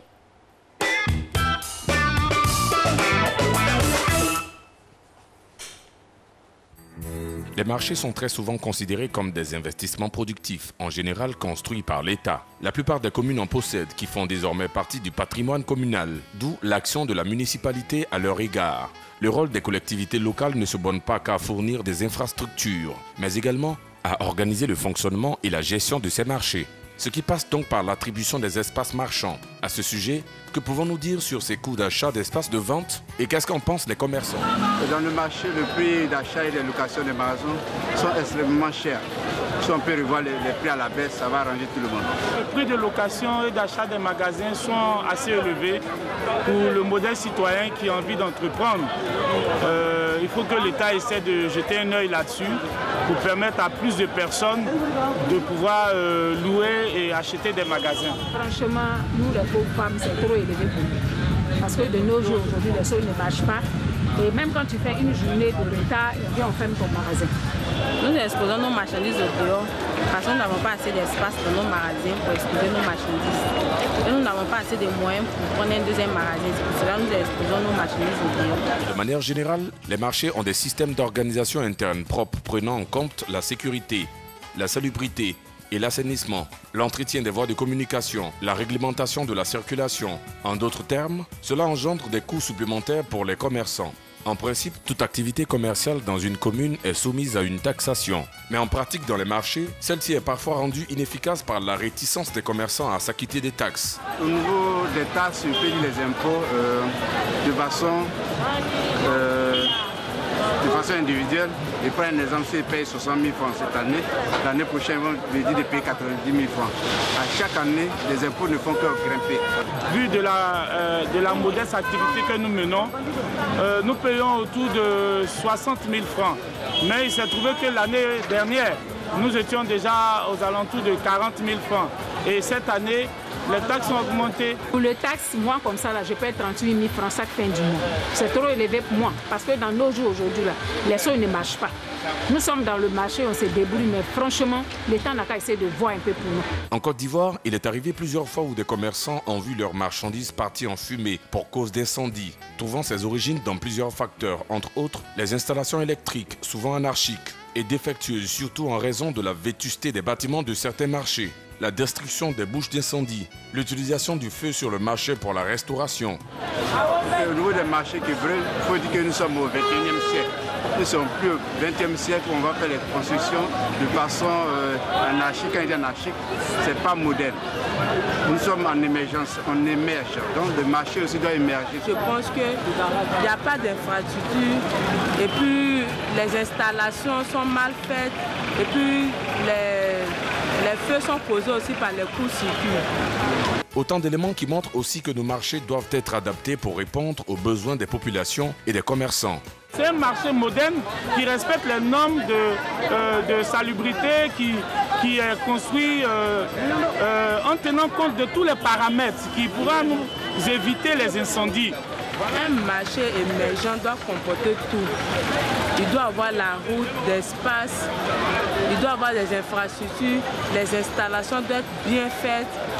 Comment doit-on construire un marché émergent? Il faut répondre aux normes des constructions. C'est-à-dire qu'il faut respecter les normes. Quand on doit construire un marché, voilà ce qu'il faut. Donner ça aux spécialistes. Il ne faut pas regarder l'argent pour donner à n'importe qui. Alors là, beaucoup de choses à dire et des questions qu'on se pose, qu'on n'a pas toujours à poser parce qu'on n'a pas toujours le bon interlocuteur en face. Aujourd'hui, c'est chose faite. On rappelle que M. Lamine Ouattara est le président du Conseil fédéral des commerçants de Côte d'Ivoire. On va savoir beaucoup de choses aujourd'hui. Bonjour, M. Ouattara. Bonjour, madame. Soyez le bienvenu. Monsieur. Merci. Alors, commencez. Qu'est-ce que le Conseil fédéral des commerçants de Côte d'Ivoire? Quelles sont ses attributions? Le Conseil fédéral des commerçants de Côte d'Ivoire est une fédération de coopératives, d'associations, de commerçants. Et aujourd'hui, nous avons 9 ans d'existence parce que nous sommes nés en mai 2008 et l'année prochaine, nous fêterons les 10 ans. Je profite de l'occasion pour vous dire que le Conseil fédéral des commerçants est affilié à la Fédération nationale des acteurs du commerce, avec le président Smaro Farikou à sa tête. D'ailleurs, on peut estimer que je porte un peu sa parole ce matin, parce qu'on en viendra certainement, mais nous avons estimé dans notre secteur qu'il fallait mutualiser nos efforts, mettre toutes les fédérations ensemble autour d'un moule unique, afin que l'État puisse avoir un interlocuteur unique. Et aujourd'hui, c'est ce qui se passe. D'accord. Alors le thème, c'est quel mode de gestion des équipements de commerce? Nous, nos téléspectateurs aiment bien la précision. C'est quoi un équipement de commerce? Selon la terminologie en vigueur, un équipement de commerce, c'est une infrastructure autour de laquelle ou à l'intérieur de laquelle s'exerce l'activité commerciale. Nous allons avoir les marchés traditionnels qu'on a en Côte d'Ivoire, nous allons avoir les supermarchés, nous allons avoir les buvettes, nous allons avoir, disons aujourd'hui, tout ce qui est discount et autres, et même les abattoirs. Disons que l'équipement de commerce peut, de ce point de vue-là, se comprendre ainsi. On va commencer par les marchés. Et si on a le temps, on va dériver vers les autres équipements de commerce que vous avez cités, notamment donc, les abattoirs, les buvettes et supermarchés, etc. etc. Aujourd'hui, il sera question principalement des marchés. Comment sont gérés les marchés et par qui? Par la mairie, par notamment les fédérations que vous citiez, par les commerçants eux-mêmes. Quel est le mode de gestion des différents marchés? faut rappeler qu'en Côte d'Ivoire, parce que pour parler de la gestion d'un équipement de commerce, il faut se poser la question de savoir comment il est construit. Pendant les années des indépendances, le président Houphouët-Boigny, avec son génie que nous lui reconnaissons, il posait dans une localité précise tous les équipements de base. Un centre de santé, à l'occasion des fêtes tournantes. Un centre de santé, une brigade de gendarmerie et à l'occasion un marché. Évidemment, c'était l'État. Les marchés étaient donc mis sous la responsabilité des préfets et des maires. Des préfets parce que n'oublions pas que la communalisation est venue en Côte d'Ivoire au début des années 80. Et donc les mairies ont toujours eu la gestion des marchés. Ça, c'est la réalité jusqu'à aujourd'hui. Nous ne sommes pas associés du tout. Pourquoi? Peut-être que dans le courant de l'émission, j'aurai le temps de donner des explications. Sinon, les équipements des commerces, en tout cas les marchés, puisque les supermarchés, c'est autre chose, c'est carrément le privé de bout en bout. Mais dans le cadre des marchés traditionnels, ce sont les mairies qui sont les principales gestionnaires, responsables et autres. Donc le postulat, en tout cas on parle des infrastructures du président Houphouët-Boigny, chaque région se donne des marchés, mais depuis 1990, c'est la valse des incendies, le marché de Gagnoa par exemple a brûlé 5 fois, celui de Mans également, tout récemment à Djamé, il y a toujours les mêmes causes, hein, court-circuit, mais à la vérité, il y a la vieillesse, la vétusté, tout ça. Face à ce constat vraiment triste, qu'est-ce que vous, en tant que Conseil fédéral, vous préconisez? Alors, la première des choses que nous avons préconisées, c'est qu'il faut d'abord noter que le dernier marché construit par l'État de Côte d'Ivoire est livré à la population, si ma mémoire est bonne, je peux me tromper sur la précision des dates, mais c'était autour des années 81-86, c'est le marché de Belleville, à Treichville. C'était le dernier marché que l'État de Côte d'Ivoire mettait à la disposition de la population. À partir des années 90, le phénomène de la grande précarité dans laquelle va se trouver les populations ivoiriennes avec les programmes d'ajustement structurel, on va demander à l'État de sortir d'un certain nombre d'équipements de base en termes d'investissement. Alors, les marchés vont se retrouver donc dépassés. Ça n'avait jamais été, on va dire, rénové, entretenu. Et donc, un marché qui avait été conçu à l'époque pour 100 200 personnes va se retrouver en train de recevoir le double, souvent même le triple. Évidemment, il va y avoir ce qu'on appelle une surcharge d'utilisation de l'équipement. Donc, tout ce qui était prévu pour drainer les eaux, par exemple, dans le marché, ça va être dépassé. Tout ce qui était prévu pour supporter, disons, la charge en termes d'électrification, d'électricité et tout ça, ça va être dépassé. Résultat, on va assister à souvent des problèmes d'incendie, selon ce que nous constatons. Et puis les marchés vont brûler. Alors quand un marché va être brûlé, vous savez que quand un marché brûle, il y a tout un environnement socio-économique qui part en fumée. Donc l'État perd de l'argent en termes de collecte des taxes municipales et des impôts divers. Les commerçants eux-mêmes perdent tout puisqu'ils perdent leurs marchandises. Et donc il y a même l'insécurité alimentaire qui s'installe là. Parce que durant le temps de la construction, les gens vont s'approvisionner un peu n'importe comment. Alors, qu'est-ce qui va se passer? L'État, on lui a demandé de ne pas investir dans le secteur.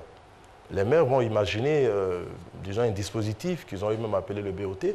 Ils vont faire appel à des privés qui vont obtenir une concession, qui vont construire les marchés, les exploiter sur une certaine durée. Et en l'espèce, le marché référence qui a été construit par un opérateur économique privé, c'est le marché Forum d'Adjamé.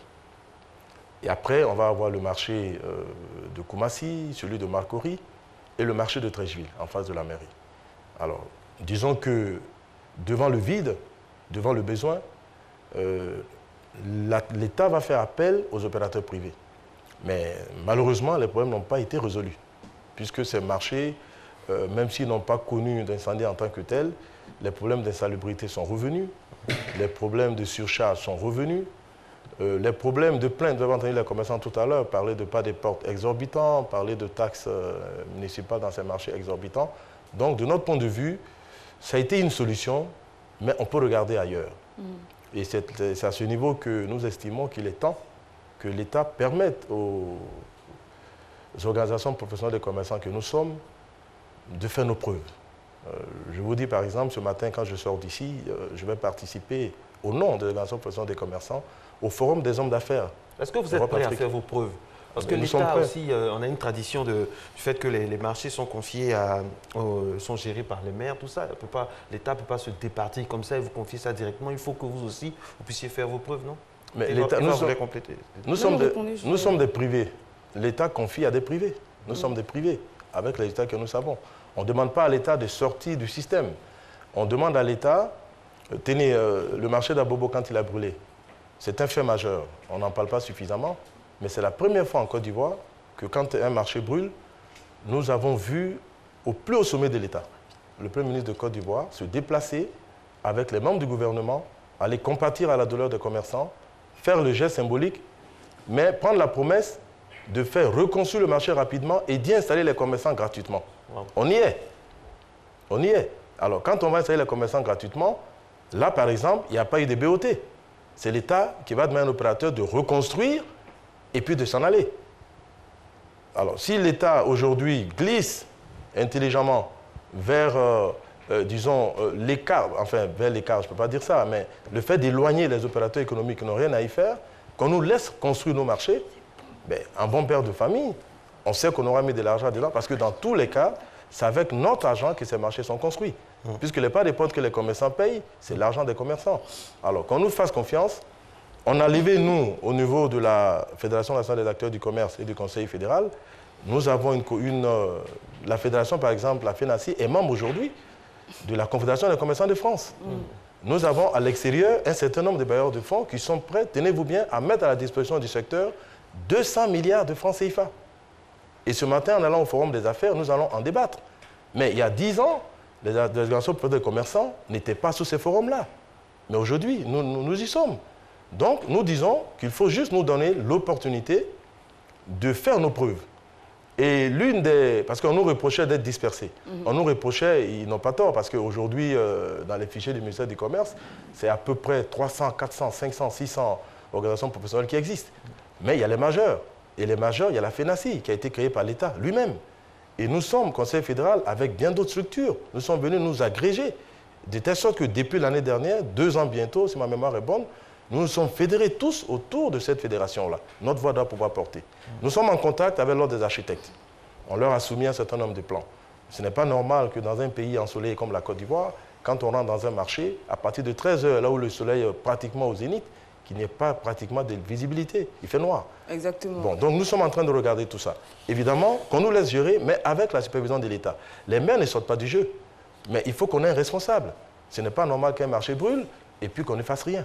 Alors justement, pour parler de construction de marché, hein, vous l'avez dit, le dernier marché construit et livré par l'État, c'était en 81, le marché de Belleville. Oui, c'est mal. Depuis, ce sont des privés qui ont pris le relais. Oui. Alors, sur quel plan est-ce qu'on construit nos marchés? Parce qu'aujourd'hui, on s'en rend bien compte quand il y a des incendies, on se rend compte qu'il n'y a pas de bouche d'incendie, par exemple. Les constructions sont anarchiques. Vous l'avez dit, les toits, par exemple, sont en tôle. On sait qu'on est dans un pays tropical où il fait extrêmement chaud. On rentre dans un marché, c'est bétonné de partout, il fait extrêmement chaud. Même pour la conservation des produits de première nécessité, on va dire des produits maraîchers, par exemple, les tomates, etc. C'est pas idoine. Sur quel plan on construit les marchés? Qui les construit? Qui valide la construction de ces marchés-là? Bon, ça, je ne peux pas m'avancer parce que je vous ai dit tout à l'heure, on n'a jamais été associés. Ça nous tombe dessus quand même. Prenez l'exemple du marché Forum d'Adjamé, prenez l'exemple du marché de Treichville. Je vous mets au défi de montrer une organisation professionnelle qui a été associée. Même le marché de l'intérieur du pays? Ah oui, si à Abidjan on n'est pas associé, ce n'est pas à l'intérieur qu'on va être associé. Non, ça c'est sûr. Bon, maintenant ça, comme je l'ai dit, nous on ne va pas refaire les choses. Hein. On estime que ce qui est fait a été fait avec les limites qu'on a reconnues, beaucoup de béton, moins de luminosité. Maintenant, il faut avoir l'honnêteté de dire que si, par exemple, le marché Forum, au début, sur le marché de Treichville, au début, les bouts d'incendie sont prévus, même posés. Maintenant, le problème va se poser au niveau de la gestion. C'est-à-dire qu'à la pratique, les gestionnaires n'ont pas toujours été à la hauteur pour faire respecter, on va dire quoi, les manuels de procédure. Par exemple, quand vous avez dit que dans le marché qu'on a construit, tout autour, sur peut-être 100 mètres, il ne doit pas avoir d'activité commerciale. Ça veut dire qu'il faut libérer la voie et demander à tout le monde d'intégrer le marché. Mais si 6 mois après, les gens estimant que les places sont petites à l'intérieur, la dame l'a dit tout à l'heure dans le reportage, ben, ils vont aller s'installer à l'extérieur. Et c'est à ce niveau qu'il faut que les maires fassent la police. Mais un maire, dès que quelqu'un s'installe, ce qui le préoccupe, et c'est ce que nous avons constaté, c'est voilà, de poser la taxe. Et puis on dit, bon, on s'occupe du domaine public et tout ça. Justement, bon, je vous prends au mot hein, par rapport à la taxe. Combien rapporte un marché? Combien rapporte un marché dans l'économie tant locale que globale dans notre pays? Vous avez certainement des chiffres à nous communiquer? Alors, le dernier chiffre que nous avions, c'était, on va dire, les chiffres de 2009-2008, à peu près. À cette époque-là, le budget de l'État de Côte d'Ivoire s'articulait autour de 3 000 milliards de francs CFA, en gros, par année. Et les statistiques avaient démontré que le secteur du commerce y concourait à hauteur de 1650 milliards de francs CFA. Ça veut dire les 2 tiers. Le président Alassane Ouattara est arrivé en bon économiste. Il a repris les fondamentaux et il a fait monter le budget de l'État de Côte d'Ivoire de 3 000 milliards à 4 000, à 5 000. Aujourd'hui, nous frôlons les 6 000 milliards de francs CFA par an. Ce qui suppose qu'on n'a pas encore les statistiques. Je sais que les gens y travaillent. Mais si on fait une sorte de glissement ou d'extrapolation, on peut dire que si à 3 000 milliards, le secteur du commerce concourait à hauteur de 1 650 milliards, ça veut dire qu'aujourd'hui, ça ne peut être que la même chose. Donc, si le budget est à 6 000 milliards, on peut dire que nous concourons à hauteur d'au moins 3 000 milliards. Voilà les enjeux. 3 000 milliards, c'est pour un secteur, je vous dis, qui est classé dans l'informel, pour la plupart. On sort d'un séminaire à Yamoussoukro le week-end dernier, on est parti depuis le mercredi, qui portait sur la carte professionnelle des commerçants. L'objectif, c'est de faire en sorte que le secteur du commerce sorte, qu'il y ait la migration du secteur informel au secteur formel. Et la carte professionnelle doit jouer un rôle catalyseur. Ça va être obligatoire, ce n'est pas un secret que je dis parce qu'on sort d'un séminaire. Alors l'objectif c'est quoi? Si c'est 3 000 milliards que nous sommes capables de recueillir, ça veut dire que si on est organisé, mieux structuré, avec, disons, le soutien de l'État, c'est sûr qu'on va atteindre les 4 000 milliards. Donc le débat, ce n'est pas sur disons, la solvabilité des commerçants, sur le fait que ça marche ou pas. Le débat se porte plus sur l'organisation d'un secteur. Et nous, l'État a fait sa part, hein, il ne faut pas, parce que je vous dis une chose, c'est vrai qu'ils ne sont pas très d'accord avec les maires, mais à leur décharge également, il faut dire que les maires n'ont pas les moyens de leur politique. Parce que les transferts des compétences n'ont pas été faits au niveau des maires jusqu'à un certain niveau. Vous posez certainement la question de savoir à qui appartient un marché. On a dit que ça appartient aux maires, mais on n'a pas fait le lien juridique.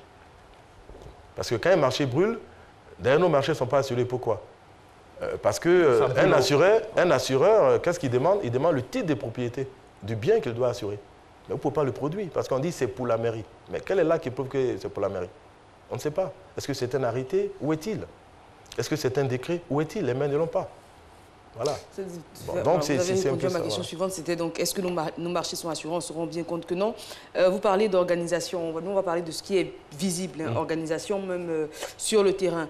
Pas de parking, ou alors quand il y en a, ils sont submergés par les commerçants. À Adjamé par exemple, le Nangui à Bourgois, à plusieurs reprises été débarrassé, on dira, des commerçants, des ordures. Ça ne dure même pas 2 jours et la situation revient à la situation précédente, marché de Belleville. Pareil, les places de parking sont occupées par les commerçants. Quand on arrive, on ne peut pas garer. Qu'est-ce qui est fait pour que les marchés soient plus modernes et que justement les commerçants comprennent que c'est pour eux-mêmes leur bien et leur sécurité? Bon, sur le problème d'Adjamé, je pense que c'est un problème global. D'incivisme de la population elle-même. Hein. Vous savez, le secteur du commerce, c'est le seul secteur qui socialise sans, disons, sans grands critères. Vous voyez, nous sommes dans une société où une certaine paupérisation fait que les voies traditionnelles ou les voies modernes d'absorption du chômage sont assez rigoureusement inaccessible à tout le monde. Hein, il faut une formation professionnelle, il faut des diplômes et tout ça. Alors le secteur du commerce est le seul secteur où, sans grande formation et puis on ne vous demande pas grand-chose. Hein, vous venez et puis bon, si vous êtes efficace, vous vous en sortez. Alors, à partir de là, nous pensons que la première démarche, le premier réflexe que nous avions, c'était de nous entendre, entre nous. Parce que, je vous donne l'exemple, au niveau d'Adjamé, c'est vrai que la ministre associe tout le monde, mais il va falloir mettre sur la même table la mairie, les organisations professionnelles des commerçants, et puis tout le monde. Parce que nous, dans tous les cas, quand nous, on revient nous installer, et si on ne perçoit pas des taxes et qu'on nous empêche de nous installer, on ne s'installera pas. Monsieur Lamine Ouattara, je vais à cet instant-là, parce qu'il ne nous reste pas beaucoup de temps, oui. On a l'impression en Côte d'Ivoire que, vous allez me contredire, hein, si chaque fois qu'un maire est élu, la première chose qu'il regarde, c'est ce qui se passe au marché. On a l'impression aussi, des gens se plaignent, on a eu des questions sur nos différentes pages, que il y a pratiquement du racket dans les marchés, il y a les taxes officielles, il y a des taxes non officielles, que les marchés ne sont pas modernes, ne sont pas sexy, il n'y a aucune vocation touristique, il y a des souks dans d'autres pays, même le marché de Dantokba ou bien d'Assigamé à Lomé ou à Cotonou, ça fait rêver, mais nous, nos marchés, c'est du fourre-tout, le vendeur de bananes est voisin à la vendeuse de boubou. Bon, alors sur ce point, je pense qu'il ne faut pas jeter la pierre au maire, hein, c'est normal. Dans nos villes, dans nos communes, la première source de revenus pour un maire, c'est le marché. Ça, il ne faut pas rêver. À partir de là, c'est un être humain, il a intérêt à faire en sorte que cet équipement des commerces-là fonctionne bien, hein, parce que c'est ce qui va lui garantir ses recettes journalières, etc. Bon, maintenant, pour ce qui est, disons, de l'environnement dans lequel s'exerce cette activité commerciale, je l'ai dit, je le répète, les anciens modèles ont fait leurs preuves, ont montré leurs limites. Ils sont dépassés maintenant. Bon, je n'irai pas jusqu'à dire ça parce que ça sert à quelque chose, mais il faut améliorer l'existant. Et nous pensons qu'à partir du moment qu'on a essayé l'État lui-même avec les équipements des commerces dès le début, ensuite, dans les années 90, on a essayé les privés hors acteurs du commerce. Il serait bon qu'on aille aujourd'hui, surtout que le Premier ministre est en train de franchir le pas, parce qu'il va faire construire le marché d'Abobo au nom de l'État, en payant peut-être un opérateur économique, mais les commerçants ne vont pas débourser des parts des portes. Alors, si on reste dans cette tendance-là, il faut aller jusqu'au bout. Il faut permettre aux organisations des commerçants qui sont autour de la grosse fêtière aujourd'hui, qui est la FENACI, de faire les preuves. Surtout que je vous l'ai dit, tout ce que vous avez soulevé comme problème, nous les avons soulevés. Nous sommes en contact avec le ministère du Commerce, la direction du commerce intérieur, la DIPAC. C'est un travail d'équipe qui se fait. Alors qu'on nous permette enfin de construire les marchés, surtout que nous avons des bailleurs de fonds en interne comme à l'extérieur qui sont disposés à mettre à notre disposition les moyens. Très bien.